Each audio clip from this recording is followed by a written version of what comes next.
నమస్తే, welcome to Suman TV. నేను మీ anchor సిరి. ప్రస్తుతం చాలా మందికి కూడా వసంత పంచమి ఏ రోజు వస్తుంది అన్న డౌట్. దాంతోపాటు ఆ రోజు మనం చేయవలసిన పూజలు, ఆచరించాల్సిన నియమాల గురించి ప్రతి ఒక్కరికి కూడా రకరకాల సందేహాలు ఉన్నాయి. వీటన్నిటి గురించి ఇన్ డీటెయిల్గా మనతో మాట్లాడడానికి వేదిక్ ఆస్ట్రాలజర్ ఉమా గారు ఉన్నారు. వారిని అడిగి తెలుసుకుందాం. నమస్కారం ఉమా గారు. నమస్తే అమ్మా. సో వసంత పంచమి చాలా మంది కూడా February 2 అని కొంతమంది అంటున్నారు, February 3 అని ఇంకొంతమంది అంటున్నారు. ఏ రోజు వస్తుంది, ఆ రోజు యొక్క ప్రత్యేకత ఏంటి? ఎస్పెషల్లీ విద్యార్థులు ఈ రోజు చేయాల్సిన పనులు ఏంటి సార్? సరస్వతి నమస్తుభ్యం వరదే కామరూపిణి విద్యారంభం కరిష్యామి సిద్ధిర్భవతు మే సదా అంటారండి. అంటే ఈ వసంత పంచమి సరస్వతి అమ్మవారికి సంబంధించింది. సరస్వతి అమ్మవారి యొక్క జయంతి కూడా. అయితే వసంత ఋతువులో వస్తుంది కాబట్టి దీన్ని వసంత పంచమి అంటారు. మాఘమాసంలో వస్తుంది. అంటే మనకి ప్రారంభమైంది మొన్నే మాఘమాసం అండి. శ్యామలాదేవి యొక్క నవరాత్రులు కూడా మనం జరుపుకుంటూ ఉంటాం. అయితే ఈ మాఘ శుద్ధ పంచమినే వసంత పంచమి, శ్రీ పంచమి లేదా నార్త్ ఇండియా వాళ్ళు బసంత్ పంచమి అని కూడా అంటారు. అయితే ఈ పంచమి నిజానికి 3వ తారీఖు మాత్రమే సూర్యోదయానికి ఉంది. మన యొక్క సాంప్రదాయం ప్రకారము సూర్యోదయానికి ఉన్నటువంటి తిథినే మనం ఆ యొక్క తిథిగా పరిగణిస్తూ ఉంటాం.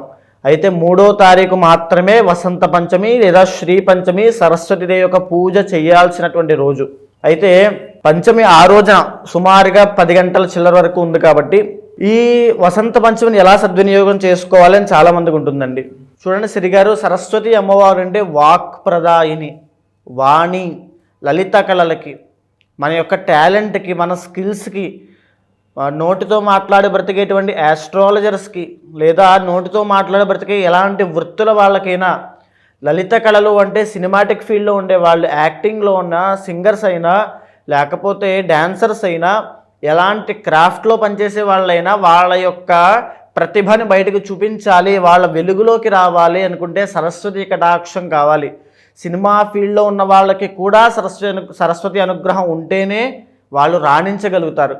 అయితే చాలామంది దసరాలో వచ్చేటువంటి సరస్వతి అవతారం నాడు తెలిసి పూజిస్తుంటారు, కానీ ఈ సరస్వతీదేవి యొక్క పంచమిని సరిగ్గా తెలియక చాలామంది సద్వినియోగం చేసుకోలేకపోతున్నారు. అయితే ముఖ్యంగా చిన్నపిల్లలు, అక్షరాభ్యాసం ఇంకా చిన్నపిల్లలకి కాలేదు అనుకోండి, ఈ వసంత పంచమి నాడు కనుక అక్షరాభ్యాసం చేయిస్తే అద్భుతమైన విద్యావంతులుగా తయారవుతారు. లేదా చదువుకునేటువంటి చిన్నపిల్లల చేత ఈ రోజున సరస్వతీ పూజ చేపిస్తే అద్భుతమైన గుణవంతులుగా అవుతారు. పెద్ద అయినటువంటి అంటే ఇంకా 10th క్లాస్ అవ్వచ్చు, ఇంటర్ అవ్వచ్చు, బీటెక్ అవ్వచ్చు, చూడండి వయసు అనేటువంటి విద్యకి సంబంధం లేదు ఎప్పుడూ కూడా.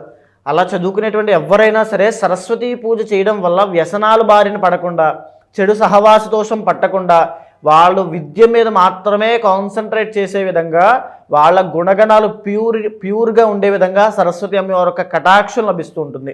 అయితే ఏం చేయాలి అంటే ఎలాంటి వారైనా సరే ఆ రోజున ముందుగా సూర్యోదయం కన్నా ముందే నిద్ర లేవాలి. ఆడవాళ్ళు అయితే సూర్యోదయం కంటే ముందుగా నిద్రలేచి ఇంటి ముందు ముగ్గు వేసుకుని ఇల్లంతా శుభ్రం చేసుకునేటువంటి కార్యక్రమాలు, నిత్యం చేసుకునే కార్యక్రమాలన్నీ కూడా సూర్యోదయం కన్నా ముందే జరగాలి. మగవాళ్ళు అయితే వారి యొక్క ఈ కార్యక్రమాలన్నీ పూర్తయిన తర్వాత స్నానం ఆచరించి తల మీద తలస్నానం చేసి తరువాత వాళ్ళ పూజా మందిరంలో ఏదైతే తెల్లటి బియ్యం ఉంటాయి కదండి, అమ్మవారికి తెల్లని పదార్థములు అంటే చాలా ఇష్టం సిరిగారు. సరస్వతి అమ్మవారికి తెల్లటి బియ్యం మీద ఒక తెల్లటి వస్త్రం వేసి తెల్లటి బియ్యం పోసి అమ్మవారి వెండి విగ్రహం ఉంటే వెండిది పెట్టండి. లేదు, శక్తి లేదు అనుకుంటే మట్టి విగ్రహం అయినా పర్వాలేదు, మట్టి విగ్రహం లేదు, అంత తయారు చేసే ఓపిక లేదు అనుకుంటే ఒక ఫోటో, ఒక పటమైనా పర్వాలేదు పెట్టుకుని అమ్మవారి ముందు ఆ బియ్యం ముందు స్వస్తిక్ వేసి, తెల్లటి వరిపిండితో స్వస్తిక్ వేసి, ఓంకారం వేసి, కలశ వేసి ఆ మూడిటికి ఆరాధన చేసి, ఆ తరువాత సరస్వతి అమ్మవారికి ఆరాధన చేసి తెల్లని పాలు, తెల్లని పెరుగు, తరువాత తెల్లని పాయసము, తరువాత తెల్లని పదార్థములు, తీపి పదార్థములు ఏమైనా సరే నైవేద్యం పెట్టినట్లయితే, తరువాత ధూప దీప నైవేద్యములు, హారతి, ఇవన్నీ యథాశక్తిగా ఆచరించినట్లయితే, ఎవరితో అయినా మీ పిల్లలతో ఆచరింపచేయగలిగితే అక్కడి నుంచి సరస్వతి కటాక్షం కలుగుతుంది. విద్యావంతులుగా అవుతారు. వ్యసనాలు ఉన్నవాళ్ళు వ్యసనాలను వదిలేసి సరస్వతి కటాక్షం లభిస్తూ ఉంటుంది. తర్వాత నోరు తిరగట్లేదు, మాట మాట్లాడట్లేదు, నత్తి ఉంది, జ్ఞాపక శక్తి లేదు, చదివింది వంట పట్టట్లేదు, ఉత్తీర్ణత శాతం పెరగట్లేదు. అలాగే ఎన్నో సంవత్సరాల నుంచి లాంగ్ టర్మ్లు అంటూ షార్ట్ టర్మ్లు అంటూ ఆ ఇన్స్టిట్యూషన్ చుట్టూ తిరుగుతూనే ఉంటున్నారు తప్ప ఆ బ్యాంక్ ఉద్యోగం అవ్వచ్చు, ఆ గవర్నమెంట్ ఉద్యోగం అవ్వచ్చు, అందులో వీళ్ళు సెలెక్ట్ అవ్వడం అనేది జరగట్లేదు. ఎందుకంటే ఆ సరస్వతి కటాక్షం అనేది లభించట్లేదు. సంవత్సరాల తరబడి కోర్సులు కట్టడము, లాంగ్ టర్మ్లు షార్ట్ టర్మ్ తిరగడమే అవుతోంది. అలాంటి వారు ప్రతి ఒక్కరూ కూడా ఆ రోజున సరస్వతి అమ్మవారికి పూజ చేయండి. యథాశక్తిగా మీ ఇంట్లోనే ఆచరించండి. ఒక్క మాట గుర్తుపెట్టుకోండి, మీరు చేస్తూ ఉన్నా, మీ ఇంట్లో మీ పిల్లలతో చేపిస్తూ ఉన్నా, ఆ రోజు మీ పూజ యథాశక్తిగా ఆచరించిన తరువాత తెల్లని ఆవు పాలు తీసుకోండి. ఆవు పాలు తీసుకుని వాటి మీద చెయ్యి వేసి ఓం ఐం వాణ్యే నమః అనేటువంటి మంత్రం ఉంటుంది, వాణీదేవి యొక్క మంత్రము. ఇప్పుడు నేను చెప్పిన మంత్రమే, ఆ మంత్రాన్ని పైన చెయ్యి వేసి 27 సార్లు అభిమంత్రించి తరువాత ఆ పాలను సేవించండి, తాగండి. అమ్మవారి యొక్క అనుగ్రహం కలుగుతుంది. మన వాక్ దోషాలు ఏమైనా ఉంటే పోతాయి. అంటే మనం చేసుకునేటువంటి చిన్న దోషాల వల్ల మనకి ఎంతో వాగ్దోషం అనేది పడుతుంది. ఆ వాగ్దోషాలు ఏమైనా ఉంటే అవి పోతాయి. తరువాత ఆ ఒక్కరోజు మాత్రం కనీసము మీ నోటి వెంట బూతు మాటలు మాట్లాడడం కానీ, దుర్భాషలు ఆడడం కానీ, అబద్ధములు ఆడడం కానీ, లేదా ఆ అమ్మవారి యొక్క మంత్రం చదివినటువంటి నోటితో ఈ ఉల్లిపాయ కానీ, వెల్లుల్లిపాయ కానీ, నీచ మాంసాదులు కానీ, లేదా మద్యం సేవించడం కానీ, ధూమపానం కానీ ఏదీ చెయ్యొద్దు. పవిత్రంగా ఉండండి. ఆ రోజంతా కూడా వాక్శుద్ధి కలుగుతుంది, అమ్మవారి అనుగ్రహం కలుగుతుంది, సరస్వతీ కటాక్షం ఉంటుంది. ఎస్పెషల్లీ ఈ వసంత పంచమి రోజున ఏ రాశుల వారికి ఎలా ఉండబోతుంది, వాళ్ళు చేసుకోవాల్సిన పరిహారాలు ఏంటి గురుగారు? ఇప్పుడు నడిచేది సరస్వతి కటాక్షం లభించేటువంటి వసంత పంచమి. ఈ వసంత పంచమి కూడా శ్యామలాదేవి యొక్క నవరాత్రుల్లో వస్తుందండి. మనం బాగా గమనిస్తే, సో మన శ్యామలాదేవిని ఎప్పుడూ కూడా ఏం కోరుకుంటామండి? మన ఇంట్లో ఆర్థిక సమస్యలు, రుణబాధలు ఉన్నాయనుకోండి, అవన్నీ తీరిపోవాలని కోరుకుంటాం. ఇంట్లో పెళ్లి కావట్లేదు, 33 సంవత్సరాలు, మా అమ్మాయికి 33 సంవత్సరాలు వచ్చే పెళ్లి కావట్లేదు అనుకోండి, పెళ్లి కావాలమ్మా అని చెప్పి 9 రోజులు దీక్ష చేస్తారు, సిద్ధిస్తాయి. తరువాత మా అమ్మాయికో అబ్బాయికో వైవాహిక జీవితంలో తీవ్రమైన సమస్యలు వస్తున్నాయమ్మా, అది తీర్చాలి నువ్వే అని చెప్పి 9 రోజులు దీక్ష చేశారనుకోండి, ఆ సమస్యలన్నీ పోతాయి. తర్వాత సంతానం కలగట్లేదమ్మా అని దీక్ష చేశారనుకోండి, సంతానం కలుగుతుంది ఖచ్చితంగా. విద్య విషయంలో అభివృద్ధి లేదమ్మా, నా టాలెంట్ని గుర్తించట్లేదు. ఎంతోమంది ఈరోజు కూడా సినిమా ఇండస్ట్రీ చుట్టూ వాళ్ళ ఫోటోలు పట్టుకుని తిరుగుతూ ఉంటారు. వాళ్ళ టాలెంట్ డైరెక్షన్ ఫీల్డ్లో ఉంటుంది, యాక్టింగ్ ఫీల్డ్లో ఉంటుంది, ఎనీ క్రాఫ్ట్లో వాళ్ళకు ఉన్నప్పటికీ కూడా సరైన గుర్తింపు రావట్లేదు. ఆ గుర్తింపు రావాలి అంటే సరస్వతి కటాక్షం కావాలి. అలా సరస్వతి కటాక్షం కావాలమ్మా అని చెప్పి మనం 9 రోజులు చేస్తే ఆ కటాక్షం లభిస్తూ ఉంటుంది. అయితే మరీ ముఖ్యంగా ఏ రాశుల వాళ్ళకి ఇలాంటి ఇబ్బందులు ఉన్నాయి? మరీ ముఖ్యంగా వృషభ రాశి అండి.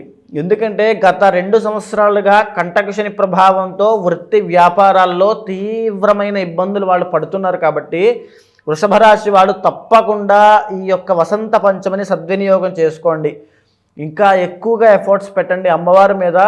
మీ భక్తి శ్రద్ధలు అనేవి ఇంకా ఎక్కువ పెట్టండి. ఇంకా అమ్మవారికి ఎక్కువ సమయం కేటాయించండి. ఉదయము సాయంత్రం లలితా సహస్రనామం పారాయణ చేయండి, లేదా శ్యామలా దండకం పారాయణ చేయండి. శ్యామలాదేవి కూడా సరస్వతి స్వరూపమేనండి. శ్యామలా దండకాన్ని ఎప్పుడైతే పొద్దున్న సాయంత్రం పారాయణ చేస్తామో తీవ్రమైనటువంటి అద్భుతమైనటువంటి ఫలితము ఆ రోజున చేయడం వల్ల కలుగుతుంది. ఇకపోతే కర్కాటక రాశి వాళ్ళు, కర్కాటక రాశి వాళ్ళకి అష్టమ శని నడుస్తూ ఉండడం వల్ల తీవ్రమైన ఆర్థిక సమస్యలు, రుణబాధలతో చాలా ఇబ్బంది పడుతున్నారు. వాళ్ళు కూడా వసంత పంచమి నాడు కనుక లలితా సహస్రనామాన్ని పారాయణ చేసి శ్యామలా దండకంతో పాటు ఎవరైనా ఉపాసకులు ఉన్నట్లయితే వాళ్ళతో శ్యామలాదేవి యొక్క హోమం కానీ, సరస్వతి హోమం కానీ మీ ఇంట్లో జరిపించండి.